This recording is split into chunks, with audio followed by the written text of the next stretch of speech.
Hello and welcome to the End of Seeking podcast. We're at episode 25 and this is the first episode of the new year, 2024. Yeah. What a start to the new year it's been. Good God, yeah. Feels like a sort of hit the ground running at a sprint is what it feels like to me. Yeah, definitely. I mean, the world's gone nuts, but no change there. And there's lots of things happening with you and with me. Yeah. Why don't you start with a few announcements just to get those out of the way? Yeah. Events and whatnot. Actually, there's an event that starts today that's happening. Today is Wednesday. I don't know what date it is. The 17th. Mm-hmm. I'm part of an enlightenment summit where there's 12 speakers speaking on various modalities. My slot is 1 p.m. on Friday, and talking about energy work. And the replay of the videos is available until Monday, so it's free. And that's for free. It's totally free. So jump on board and check it out. Yeah, and I'll be in the chat. The idea is that the speakers and the participants of the summit will be able to converse, ask any questions, these kind of things. So I'll be on chat on Friday around 1 p.m. So the way that summit goes, there's a bunch of speakers speaking over the next, 3 days. Right, so that's the summit, but there's part of a bigger program. It is, yeah. How long does it go on for? From now until, I believe it's October or November even. Every month, 2 of those speakers, they'll be taking 2 different types of modalities and doing a workshop, a 90-minute workshop, right, and then another 90-minute questions and answer event. And so and that is paid. Mm-hmm. And I'll be doing a workshop in July as part of the Holistic Enlightenment Month, and then doing a Q&A a couple of weeks later. So yeah, that's going to be interesting. And other stuff that that's the summit. That's the summit. That's the next 3 days. And then I'm also doing my weekly schedule, which is Wednesdays, which obviously today is a Wednesday. Hopefully this will get out today, if not tomorrow. Yeah. So yeah, Wednesdays I have a 30-minute Zoom meditation and transmission at 7 p.m. UK time. And on Sundays I do a satsang followed by a 1-hour transmission. The satsang starts at 4 p.m. The transmission starts at 5 p.m. All UK time. All UK time. And then, gosh, it feels like I've got a lot of events coming up. There's going to be a month of light coming up, which I do this once a year. And it starts on the new moon on 9th of February and runs until the new moon on the 11th of March. This just funny. I'm looking out the window here, and just across the road there's a guy with a workbench and an angle grinder. So if you hear any of that, please forgive him, for he knows not what he does. Bless. Yes. Okay, sorry, so month of light. Yeah, so a month of lights. And that's meeting daily. I find it's a nice touch point. So you're going to do a transmission daily? Daily, yeah. It's for a whole month, a whole month, lunar month. The butt end of winter. Well, this is it, isn't it? Bring the light to the darkness, yeah, I say. Yeah. And so on Sundays, there'll be a satsang before that at 7 p.m. And the transmission will be a longer transmission at 8 p.m. It'll be an hour long, and it will be not only a divine light transmission, but also healing energies. I'll bring sort of, which is the way I see that is there's slightly different frequency, slightly different... weaving a different frequency in there. Yeah. Different energy footprint. So that will be on Sundays. So yeah, every day for a month. If you want to join me for that, you're very welcome. So I've got something coming up as well. It's going to be in March. I mean, this is the first time I'm doing a public group for several years now. Yeah. So that's going to be fun. I've yet to completely figure out the complete details of it, but more or less, it's going to be Saturdays in March, 3 p.m. UK time. It's going to be generally it's going to be a satsang with a divine light transmission. That's the core of it.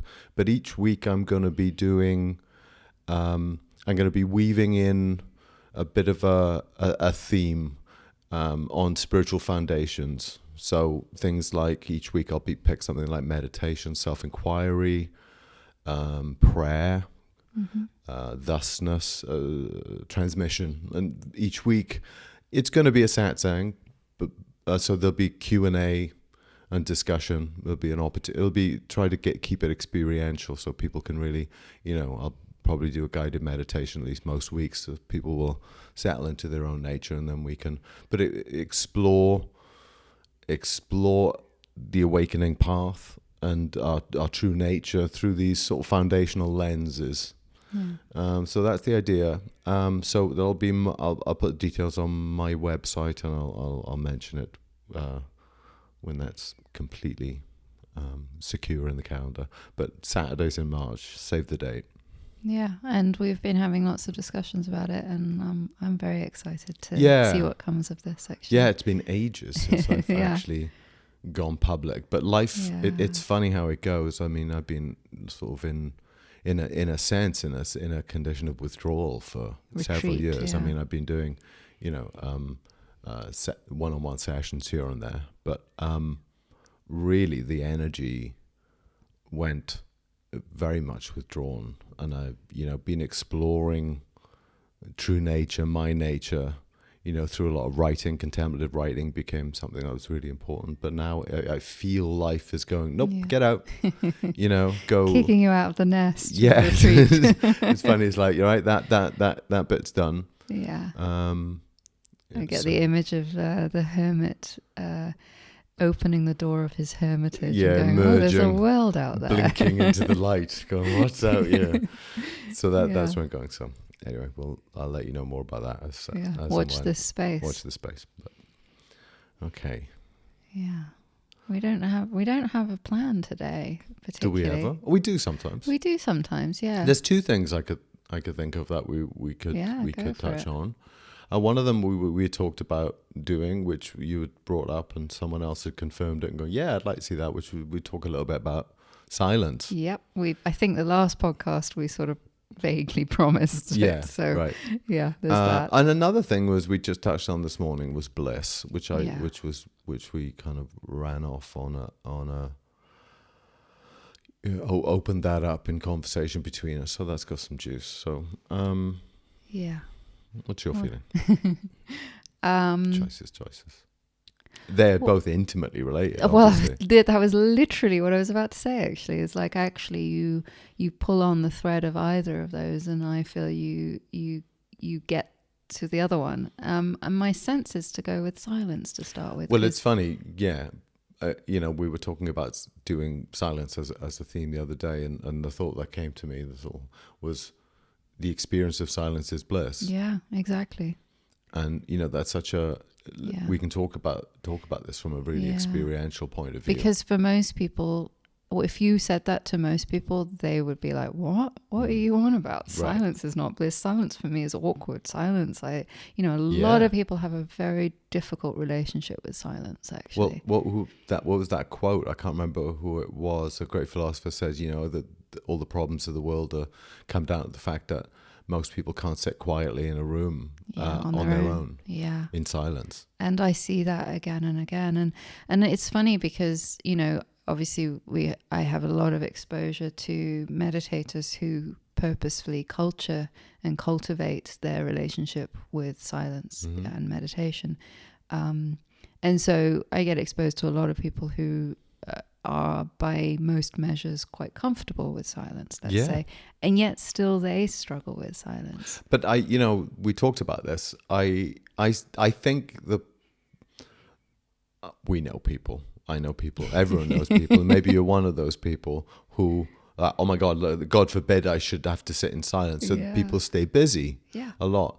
And it seems as though it's the silence that's the problem. You know, they sitting quietly in a room and the silence is the problem, but it's not. It's what comes rushing in when we stop busying ourselves. That's what causes our trouble. Because the silence itself, when you drop into that experiential, non-conceptual silence, it in itself, if you allow it, if you let that silence... Sorry, I just hit my mic stand. If you allow that silence to be, and identify it and remain there as that, and sink wholly into it, it becomes very blissful, it or does indeed. at least peaceful. Yeah, but quiet. Often there's a charming pull into the silence but the thing is, you have to traverse, and this is what you're talking about there. You often have to traverse quite a lot of gunk at the top end of that, of all the things that you've been avoiding meeting. And so this is where people mostly stop at that, which is they sit in silence, and all they see is actually it gets noisier, it gets more things happening. It's because there's not sufficient attention being given to the inner workings of life. And so when you do sort of traverse through those experiences, it does bottom out into this silence, and this silence itself is full. It's got this aliveness, this bliss, and this is what we ended up talking about this morning off the back of a really beautiful session that I had with someone about this topic. Where's the bliss? It's all bliss. It's all bliss. The nature of being is bliss. I came to that's my position on it, is that the whole thing is made of bliss. It's as fundamental to reality as consciousness, as is being itself. And in the Hindu tradition, it's Satchitananda. It's the nature of the self. It's the nature of being itself. Being, existence, consciousness, and bliss. And bliss is kind of left out. Just for those that aren't familiar with that, to break it down, Sat is being. Sat is being or existence. Chitta is consciousness, awareness. Bliss is Ananda, is bliss, or Satchitananda is the sort of the irreducible nature of being. And I actually think that's right on the money, experientially. So it's not just that bliss is a function of is like an emanation or a relative aspect. It is actually the very fabric of being. What stops us from experiencing it as such? Expectations, judgments. So if you have like the expectations, as you pointed out, people go, "Where's the bliss?" What they're saying is, "Where's the ecstasy?" Right? Yeah. That's they're the expectation. Mistaking bliss for a heightened version of bliss. It still is bliss, but it's this heightened, ecstatic, loud, experiential bliss. It's a bliss that is coming and going in its experience in terms of the quality of it. But in fact, drop the judgments, drop the expectations, and again, drop into the silence of being. We notice, there's a quiet, uncaused joy about this. It is the very nature of that is... we talked about the nature of love as being fundamental too, and I arguably you could say something like love is bliss in action. Yeah, or exactly. Some bliss in movement. It's a fragrance or an aspect of bliss that is very intimate with all of us, and that is love. So, but once the judgments and expectations have been, as you say, traversed or transcended, and the experience of silence in one's own nature, as one's own nature, is found to be also blissful, now it can be very quiet. It can be a very quiet experience. But just the ground itself is not neutral. No, and it's not nothing. It's not devoid. It's not empty. It's this aliveness. Fullness. It's like the fullness of the potentiality of life is pregnant in that silence, in that stillness, vibrating in its own nature. Exactly, isn't it? And that's why I would use the word aliveness there. we talked about this in our conversation of bliss being so misunderstood that often I substitute the word bliss for aliveness because it's so misunderstood. But as you rightly pointed out, there's so much that's missed then in that aliveness, because that aliveness can feel a little bit cold somehow. Devoid it's of the love of it. Exactly, devoid of the causeless joy, the contentment, the goodness, the love, all of these words. That's inherent in the very nature of our being. And that is bliss, and the nature of our being is that bliss. It's just, it doesn't look like an experience. It is the very ground is made of that, and every experience is made of that.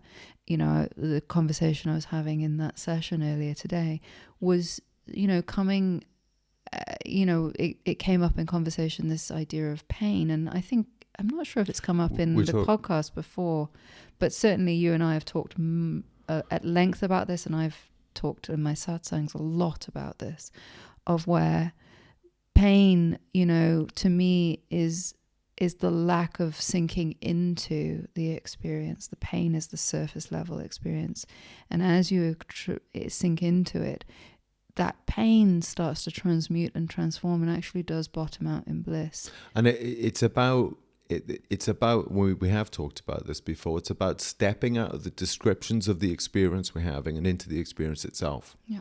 In a non-conceptual way. You step out of the discursive, descriptive, judgmental mind into the direct experience, and then and we talk about pain. Is a great one, and it's a very challenging one. I'm not saying it comes easily necessarily, in a sense, because of the intensity of that. Yeah. It's very intense. In the same way, ecstatic experiences are very intense and can be painful in their ecstasy as well. Right. And in fact, I was reading about Teresa of Avila, who a great mystic of the Middle Ages, and she would fall into these mystic ecstasies, and it was dangerous at that time because they were burning a lot of heretics at that time. So some people might, and I think some people did, sort of go, it's of the devil kind of thing. Yeah. But I think she had the support of various, priests and stuff who said, no, she's, this is genuine stuff. But she found it to be really bodily difficult. Yeah. And she would pray, can you just, Lord, thank you for these ecstasies. But it would take it out of her, and she got ill. Is this overwhelming? Because physically it had a kind of an overwhelming thing to it. I mean, this is where our conversation of bliss kind of went as well earlier today, where you were talking about your own experience with that. Yeah. And how sometimes that can be a very intense and overwhelming experience. And this actually is an interesting interesting observation, because often, if you're, what you get a lot in spiritual seekers is this desire for that bliss, that heightened bliss. Okay. Oh, where's the bliss? I want that. And the idea, it's sort of spiritual experience seeking. Yeah. So the idea that I want to be in bliss all the time. I want to be in this ecstasy all the time. But then if you had that 24/7, you wouldn't be able to function, right? If you had it as you conceive of it, which is super high peak experience all the time, you just burn out. And this is the power of the low ground. This is the power of the everyday experience of awakening. Can have still have these peaks and these troughs, let's say, but it's the quiet bliss, the uncaused joy, the ever-present okayness, goodness, subtle, in every experience, in doing the dishes, in going for a walk, in shopping, right? Yeah, it's true peace, but it's not peace in terms of the environment, it's peace in terms of the heart. And to me, this speaks to silence again. It's like, silence doesn't mean no talking. Silence is a silence of the heart, is a rest in the heart where the silence of being is found. And to me, it's like that thing of to sink into the heart is to find the silent contentment of being. And that is really precious when you find yourself orientated towards that and living from that place. You're living in silence, and yet you're still going about your day and doing your job and interacting with people. But you yourself are seated in the silence of the heart. You never lose that. Yeah.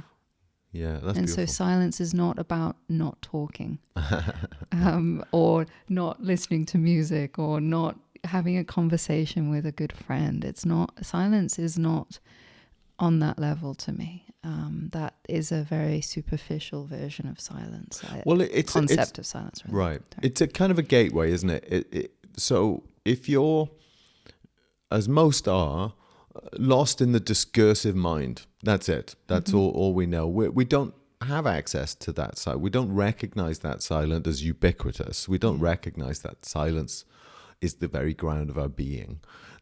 And so one starts off doing something like meditation, where you may get an introduction into that gap. Oh, you drop into the silence for a moment, a glimpse of it. And in that silence... the whole system, the body, everything sort of goes... and then the mind comes up again. So it becomes, we've talked about this before, how in dualistic seeking, let's say, there's a binary, there's an in and out. You've discovered the silence, the gap.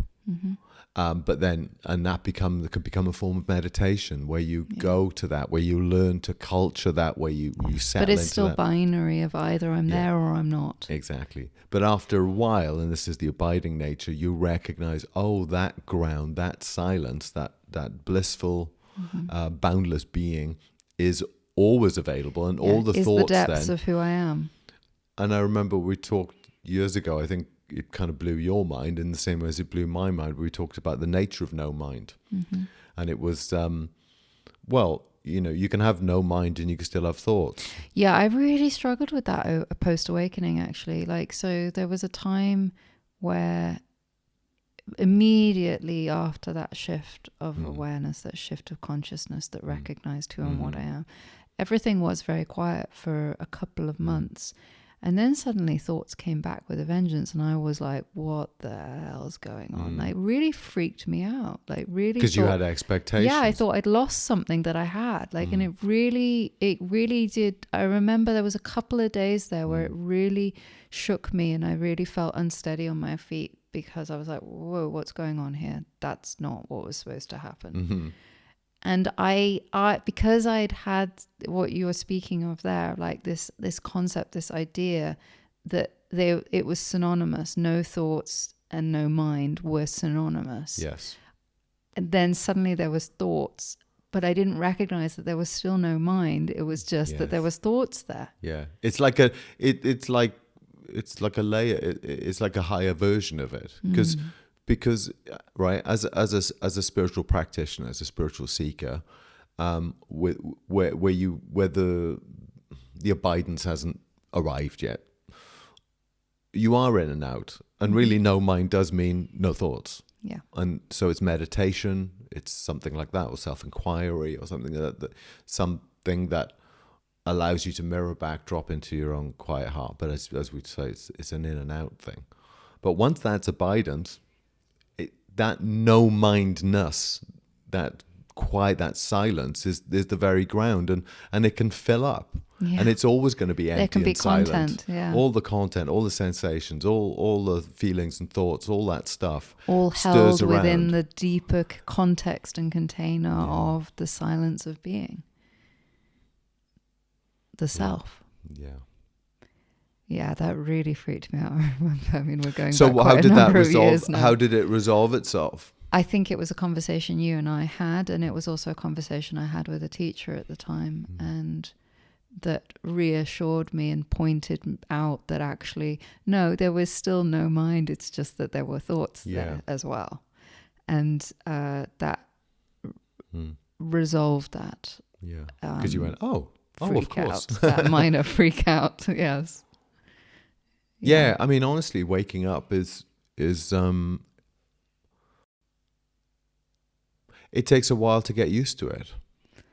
Even though it's established, even though the ground is fully established, There's a somehow lot of your layers cleanup. of intelligence and whatnot are still Yeah. sort of, figuring out, The what's this, what's that, what's implications. the implication Yeah. of that, the downstream implications of what it is now to be Yeah. living in a... Oh, that can take years. Yeah. I really hold to the view. I'm not saying that's the case for everyone, but I really do feel it can take a long time to integrate all of this and to break apart leftover vestiges of views Yeah. and expectations and concepts and beliefs that says awakening looks like this. And if that is showing up in your experience, there's something wrong in your experience. Yeah. I mean, I encounter it all day, every day with the people I meet with. That like so much of the difficulties in all of this is around expectations and learnt beliefs and ideas of how it should look. Yeah. Even particularly post-awakening. Particularly post-awakening, yeah. It's like Ken Wilber talks about, these stages where you go, you grow up, you wake up, and then clean up. Yeah. And that's part of it. There's going to be this cleanup that happens once you've woken up. Which is different. We're going into a slightly different subject here, but it is different than... We were talking about this quite a few weeks ago now. I can't recall exactly, but there's subtle differences between the sort of detoxification of ideas and the growing embodiment. So there's a detoxification / integration, let's call it.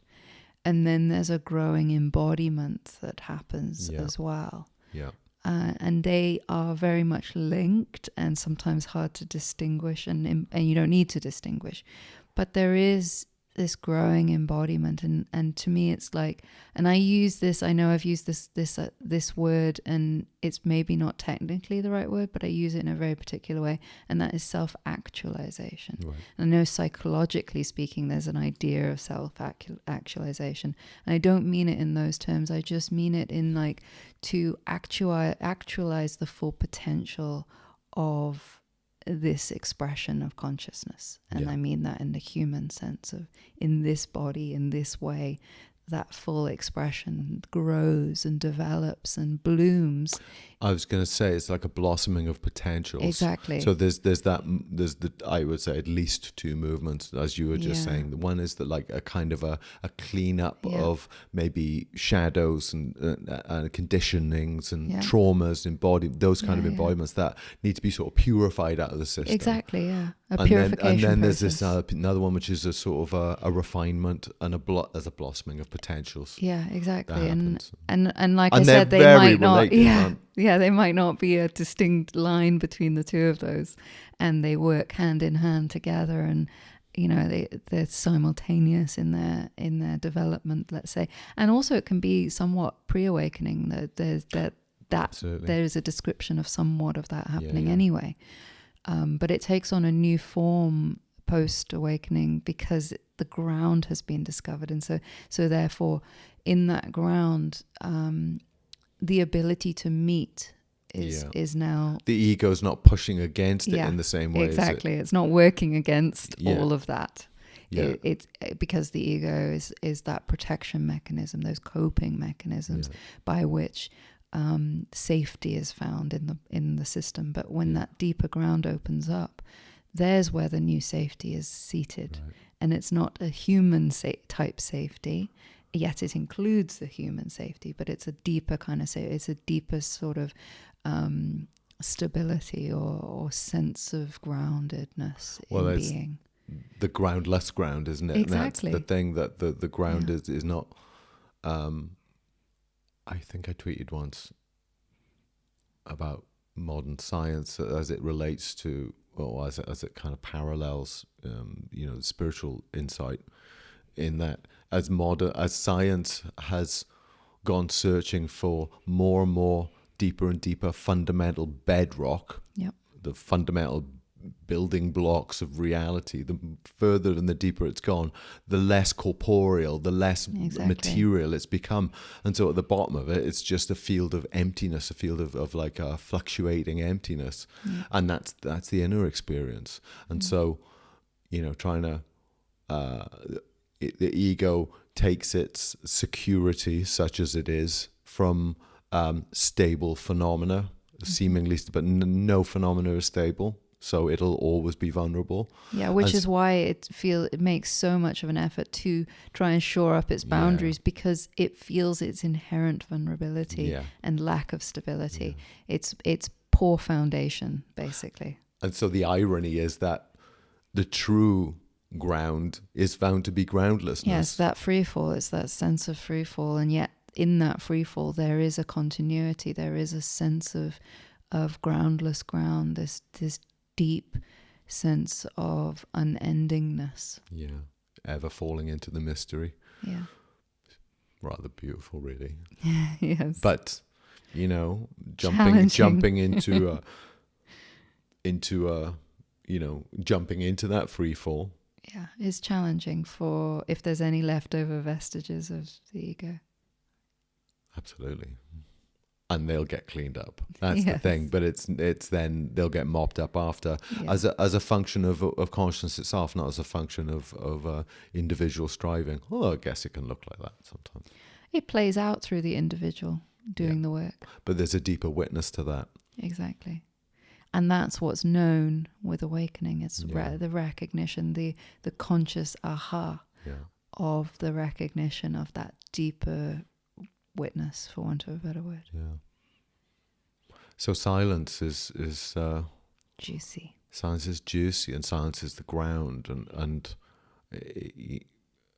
I always like Nisargadatta Maharaj's talk about how the difference between duality and non-duality, or ignorance and awakened, is that prescriptions in duality, or instructions, let's say, or comments that are taken as prescriptions by a person, by an ego, are revealed to be simply descriptions to the awakened mind. Yeah, I find this to be very, rest very as awareness, true. For example, is a great example of that. To a seeker, that's an instruction. To awaken, that's what I am. I am ever resting as awareness. That is a description of what is. And so you see that when you're as someone's approaching non-duality, approaching awakening, is that one's conversation or one's work, dialogue with them, you find that more and more, like, it's funny how this works in teaching, in spiritual teaching or guidance, is that you can only what comes out is what's needed, and what can be heard. What's being drawn out. What's being drawn out. And so I find myself when I'm with someone, and they're very much approaching, let's say, that abiding insight, is that much more of my language becomes impersonal, much more my language becomes descriptive, and more about less being, about you do that, and more about this is how it is. And things like the word notice starts to come. The words like notice. Yes, exactly. I've noticed this a lot. It's like the instructive tone of this is what you need to do, and the questions surrounding what should I do, they start to fall away, and it becomes a exploration of noticing what is. Right. Because that's all awakening is. It's about this deep, I say all because it's a pretty profound thing. But it's truth. It's the recognition of reality as it is. It's clear seeing of the nature of reality as it is, and the lived experience of that. It's not a concept anymore. No. It's a lived, somatic, lived experience. Yeah, a living recognition of the nature beyond of all what concepts. Is. Yeah. You could say not a single word about it, and yet know the fullness of what is. Well, this is it, isn't it? You start talking about it, and you're always going to fall a bit short, yes, somewhat. But you have a go, and that's why I always loved. I love that. So for many years, I was a meditator. That was my path, and although study was also part of that, but it was mostly meditation and sort of spiritual study, let's say, spiritual knowledge. And then when I started to step into more satsang and self-inquiry and the direct approach, the idea of pointings, this idea of pointing came. And it's distinct from sort of a studied knowledge because it like a non-dual or spiritual pointing performs a function which is to point to a reality rather than merely describe it. It's experiential. You know, this is why satsang is so powerful. It can be so powerful because it's not about anything. It's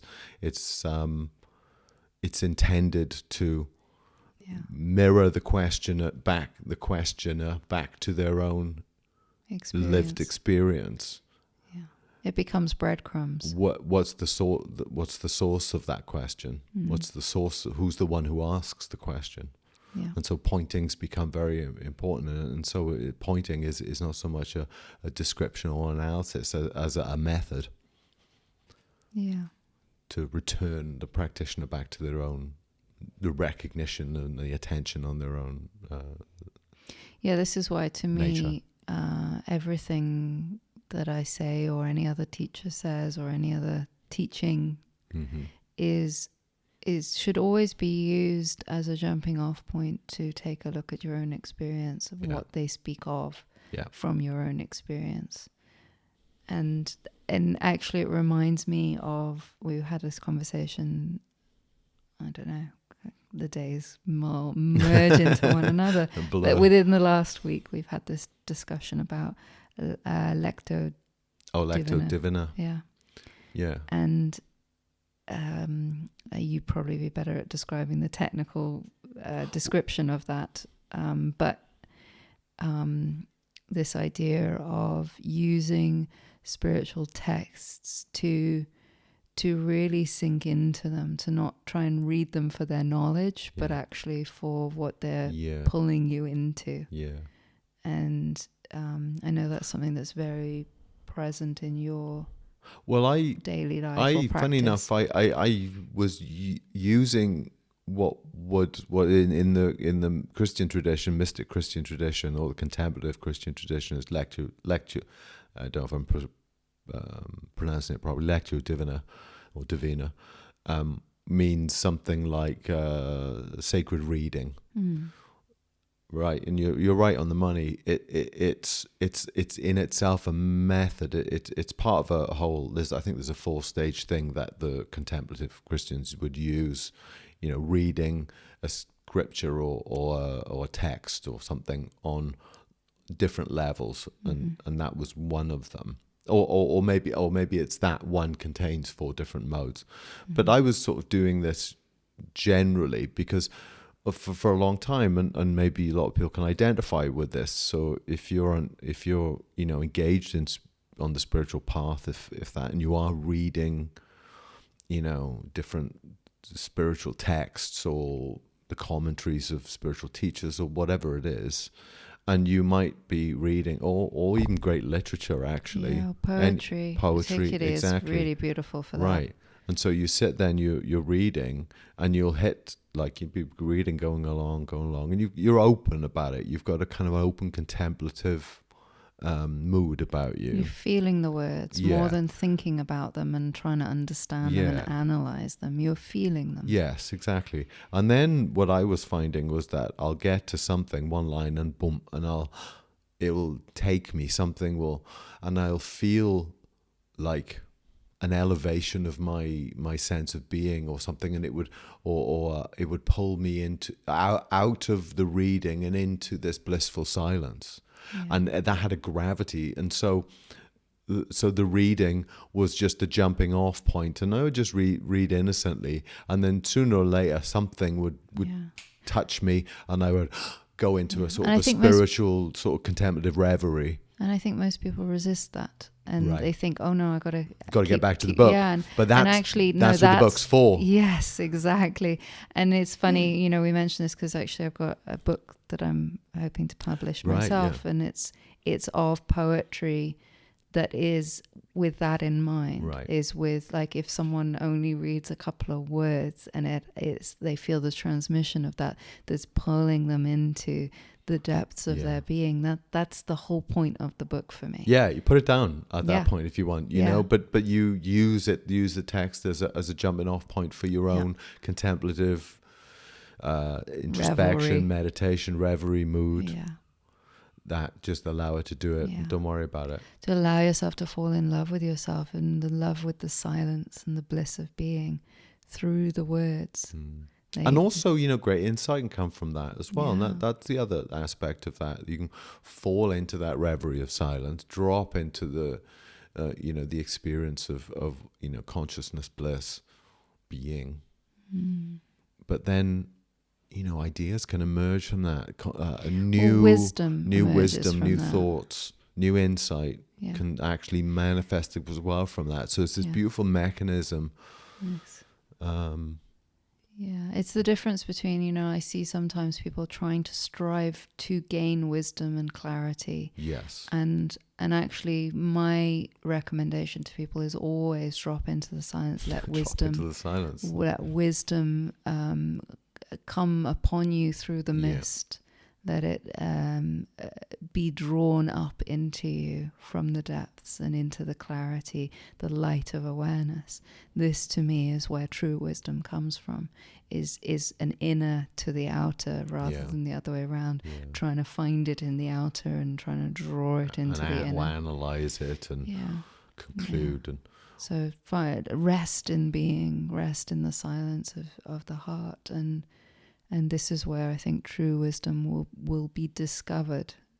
Well, I always felt, and I'm sort of with Nisargadatta on this, that, so his experience was, he had a master, I couldn't pronounce his name at this point, I can't remember exactly, something like Siddhaswa. Anyway, but he was a great master, of a living, you know, embodiment of you know, reality. But Maharaj Nisargadatta would say, my master instructed me to sit in the I am, which is to say, sit in the sense of I amness, you know, your sense of existence. Just identify that, sit with that. And he said, for about 3 years, every waking spare moment, I would just sit in the I am. Yeah, it's a powerful technique. And that's, by his account, that's all he did. And within 3 years, he'd realized the self. Now, why is that so potent? Because you're sitting in the silence there. But I was thinking about this let's look at it through imagine you're a scientist and you're in a laboratory and you're trying to figure out what's going on with this thing. So you've set up your experiment and you need to observe carefully, and the more quietly, more subtle, most tenderly you can watch and observe what's going on, then you're going to discover what's true. But if you're chatting away, if your mind's and you're not, and the quality of your observation is poor, then you're not going to see the nature of the reality that you're trying to observe. And so what's interesting, what's really beautiful about the spiritual path and the spiritual process and things like meditation, self-inquiry, is that you are, in order to discern and recognize the nature of reality, you become quiet. And so your observation, your just ambient observation becomes unintruded by ideas, concepts, judgments, all that. But what's interesting is that the very thing you're observing is the awareness. It's awareness knowing itself. Yeah, self-referral. So the observer knowing the observer, watching the observer observing. And so just simply by keeping quiet, this is what Papaji used to say, you know, keep quiet. Yeah. That's it. And you begin then to discern the nature of reality. You begin to discern that this is a singular wholeness. You begin to discern that there's no individual self here. You begin to discern that this is oneness and that this is all the nature of consciousness, and all that's revealed by keeping quiet, by abiding, resting in silence, resting as that awareness, by becoming the witness, the observer. And that's the principle. Beautiful. Yeah. Yeah. It's so simple, really, isn't it? The mind wants to make it all so complicated. How many times have I heard, and I've heard it from my own lips as well, could it be this simple? Surely it's not this simple. And often that's when someone is actually breaking through. Yeah. And suddenly the ubiquity of their awareness is recognized. Yeah. Here, oh. And then you start to see the cosmic joke of it all. Yes. Yes. The dog chasing its own tail for all this time. The ego chasing its own tail. Yeah. It is so simple. But it doesn't mean it's easy.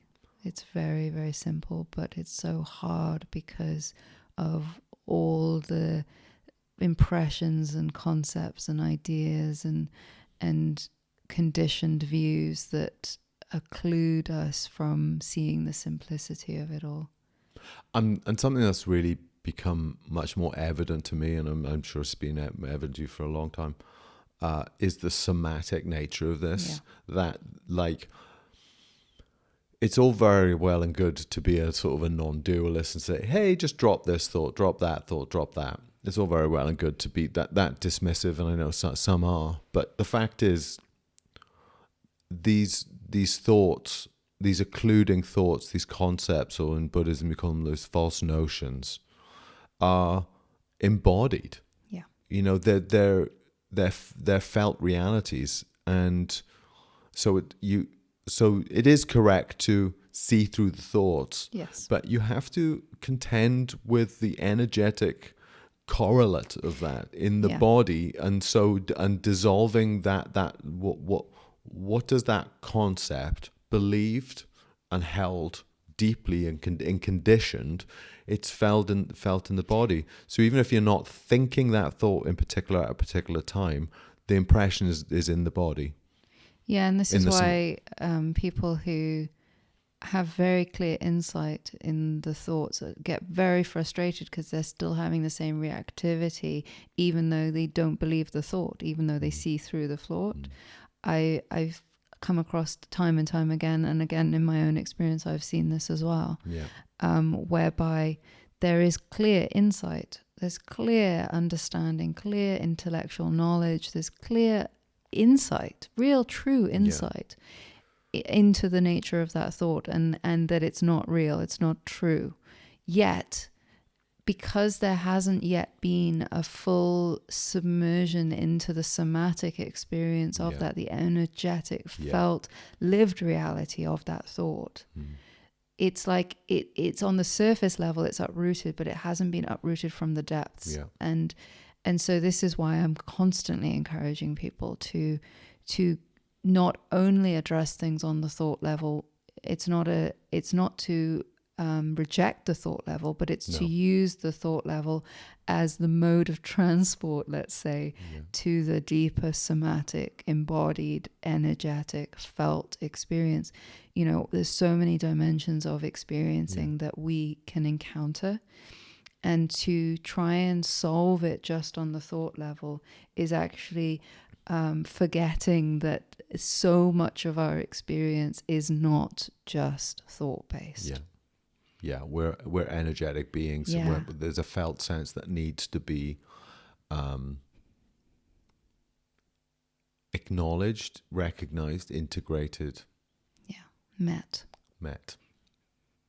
Yeah, and that's why you can still have very, very clear ideas that have been uprooted and yet still have an experience that keeps repeating itself.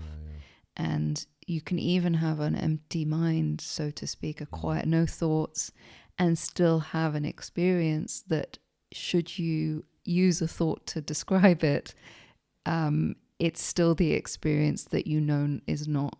Yeah, it's no point just trying to shut the mind up forever and ever. No. You do have to, as you say, sort of uproot Yeah. these things, and it is through the power of awareness ultimately. Mm-hmm. But awareness isn't just this sort of cognitive space. Not at all. It's a felt sense as well. That's Awareness traverses all manner of and contains experiences. all experience. Yeah. And I think a lot of people are not sufficiently, in their spiritual seeking and in their spiritual, path, and are not sufficiently, or let me put it a different way, would benefit greatly from integrating and dropping into the felt sense more fully. Yeah, I think for too long we have been tuned to and therefore value the conceptual realm. Yeah. And Solely. often to the detriment of even recognizing that there are other experiences, other parts of experience. Yes. And so because we're so heavily orientated towards, that was the word I was after before, orientated towards the conceptual realm, it can actually, it's like learning a new language that people, when you introduce them, well, what are you feeling when that thought is happening? Yeah. They go, what? Yeah. There's a real alien and I identify that myself for so long. And so I think that's the missing piece in Awakening, the teachings detox, and the whatnot. purifications part of awakening, is that you can uproot the thought of it, but if you haven't traversed into the different layers of the experience fully, it's still going to be there. So you're still going to be, for instance, the I thought, right? Mm-hmm. You go at that just on a thought level, but what about the felt experience of the I? And so people can do self-inquiry on the mind level of who am I for a long time and miss the fact that there's still a belief, even though on a mind level you see that I'm not an I, I'm not a person, I'm not an ego, but there's still the sense that you are. Of it. There's still a feeling that you are, and I encounter this all the time. People really frustrated about the fact that they clearly see there's no doer. They clearly see that they're not a person. They clearly see that they're awareness, and yet they act in life as if they are. And there's the trouble, and so there's a frustration there, and it's because it hasn't been investigated, inquired into on a felt somatic level, just on the thought level. Well, this is, the great power of teaching such as Nisargadatta's I am. Mm-hmm. Drop into the sense I am. That's what he's saying. He's not saying drop into the thought I am. Drop into the sense of, identify the sense of that. And you stay there long enough, and it becomes quite clear then that the I that's being talked about, that corresponds to that, isn't what you thought it was. No, it's a false I. I that is being identified as I is actually a false I. Right. The true I is that sense of existence. So dropping into that, the I amness there, the sense, the I, and same with Ramana Maharshi. Who am I? Or whence am I? Whence this thought come? Who am I? You drop into okay, what does that I that conceptually I'm asserting or affirming, go and see, well, what does that point to? What is that? What's that about? And then you spend enough time there, and you realize, and that's it. The dawning realization is, oh, this I isn't an I as such. It's a sense of being, which is about being, which eventually dawns to be being itself. And that being boundless and not bound by the body, not bound by the mind. Exactly. And so by dropping into the I am, or the who am I, by dropping into the reality of it, the silent, non-conceptual reality, that you discover the reality of that, and the thought, which is to say the I thought, then just dissolves, and you know that now, that I thought doesn't point to an actual individual entity that isn't a self or a person or an I. And so if it shows up again, it's seen for what it is. It's seen for the thought that it is, and the false belief that is, and it's also seen what is actually truly pointed to. Because you haven't taken it at its word, you've discovered whence it comes. What is this? I say I, but what do I mean? What's the I that this relates to? Exactly. And then you spend time there and you discover it to be true. And that's why I think these practices are so foundational. Yeah. And you know, these aren't complicated approaches to discerning and realizing reality. But you do have to drop into the experience and out of the mind. Which is very hard for most people when they've been perpetually trained. It's drummed into us. There's only mind to most people. Well, you look at the whole schooling system. It's just absolutely catered to and puts extreme value on... Well, it's left brain, isn't it? Yeah, exactly. The mind, the ego as being who and what you are. Yeah.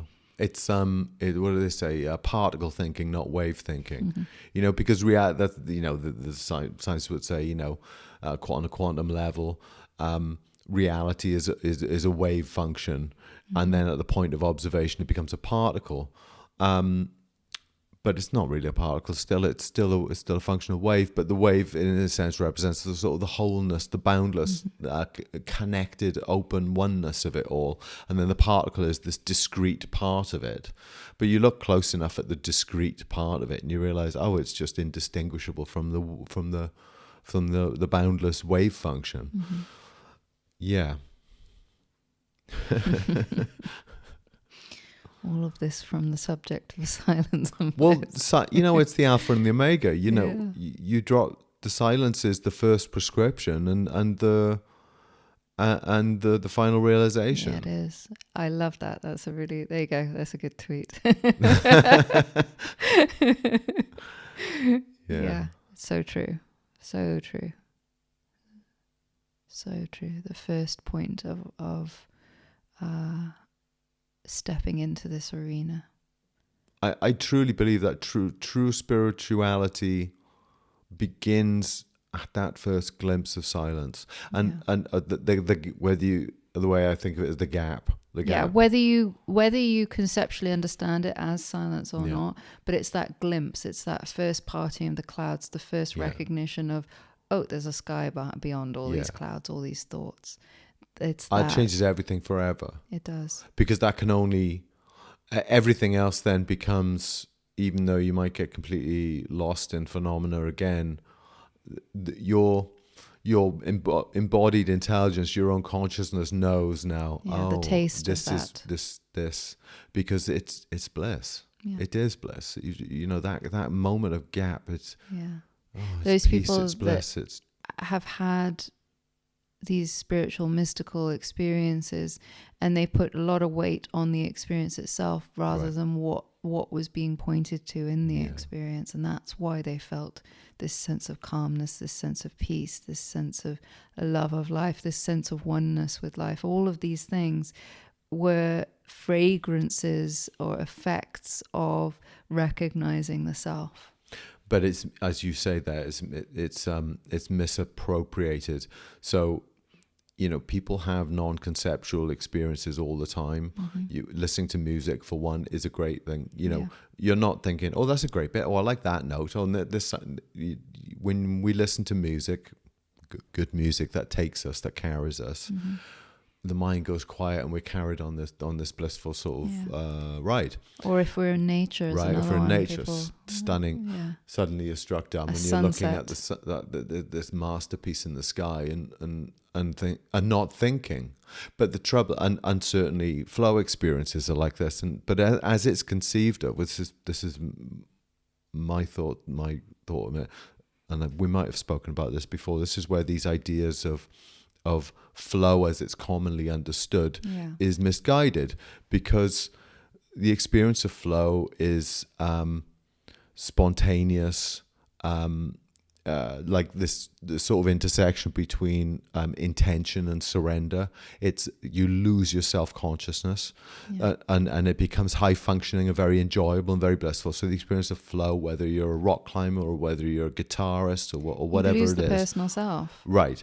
But the attention, the trouble is the attention, although the mind goes quiet, the attention is still with only the phenomena.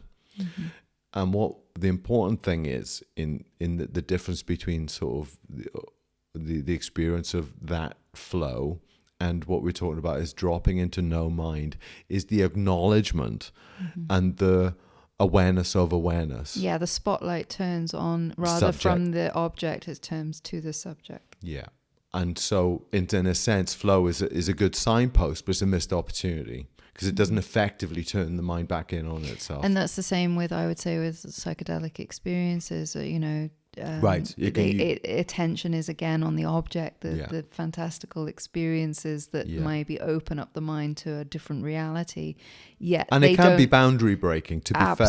Absolutely. But it doesn't actually turn the spotlight very effectively back onto the subject, that is who is the one that is experiencing this. It's not what you know, but who's doing the knowing, exactly. Or what's doing the knowing. Exactly. And so that's where it's not very effective in terms of actual true awakening. But it in a sense it's a glimpse of no mind of a sort.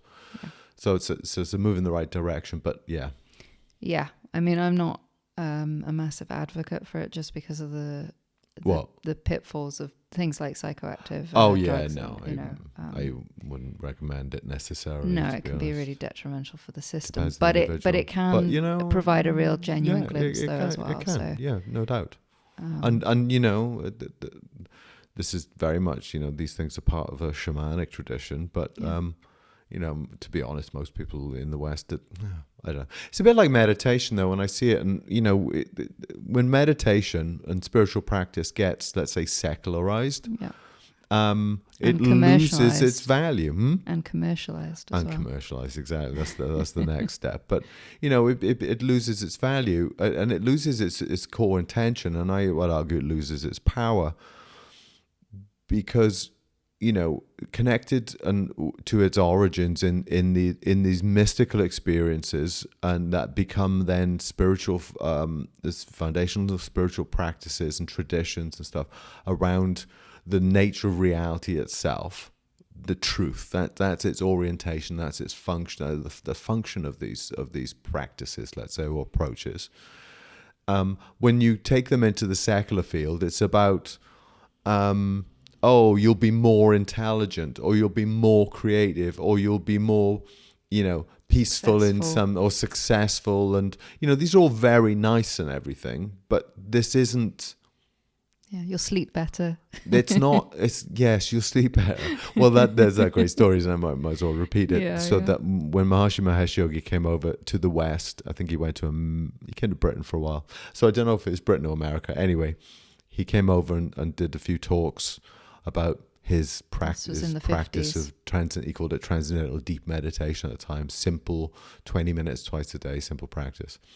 And it took off, and people were doing it. But there was a news story that was said, "Oh, look, Maharishi, look at this news story that came out," and it says, "Indian guru finds cure for insomnia," because what was happening was that some insomniacs were, so wired that the moment they found this deep rest in meditation, that they had a nice night's sleep. And Maharishi for a moment went, "Oh, for God's sake, I came to wake people up and they're all going to sleep." And that was his, sort of famous retort. But then, I guess then his answer to that was, actually, it's okay, because whatever reason you get into this kind of practice for, you're going to get all the benefits. So even if you go in there for a better tennis swing, you're going to get all the benefits of that integration and the boundless nature becoming embodied and that kind of stuff. So it doesn't kind of matter what you get into it for. You're going to get all the benefits. So, all right, if you want to meditate because you want to go to sleep, that's all right. Yes.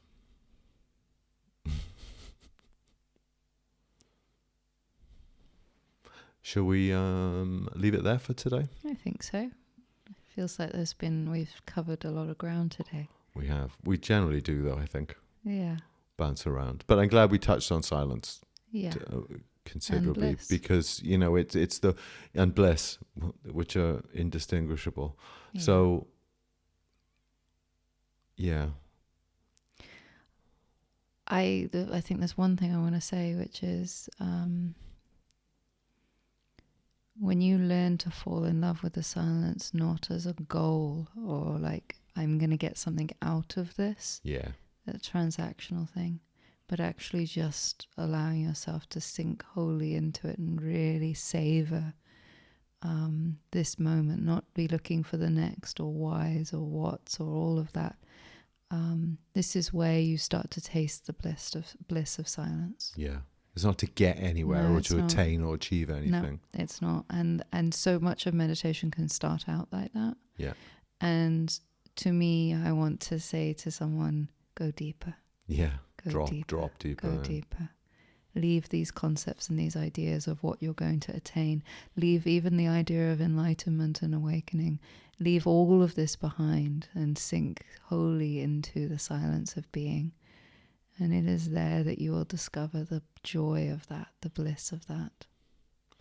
And in time, that will just pervade your whole being and stay with you forevermore. And every experience that comes will be from that ground, from the light of that. In that light, yeah. Mm-hmm. I like that. Nice place to end today. Great. Well, as usual, everyone, thanks for listening. If you like it, please like it. If you feel like you'd like to subscribe and not miss another episode, that's fine. And if you feel like you'd like to recommend or share it to someone, please do. It's all great. It all helps us to sort of put the word out. Yeah. Yeah, and as reiterate what you say of like we really appreciate everyone listening. And all the feedback we get from people. Yeah, and if really if anyone feels to ask questions or make comments or just generally reach out, then we very much welcome that. Yeah. All right. Bye for now. Okay. Bye for now.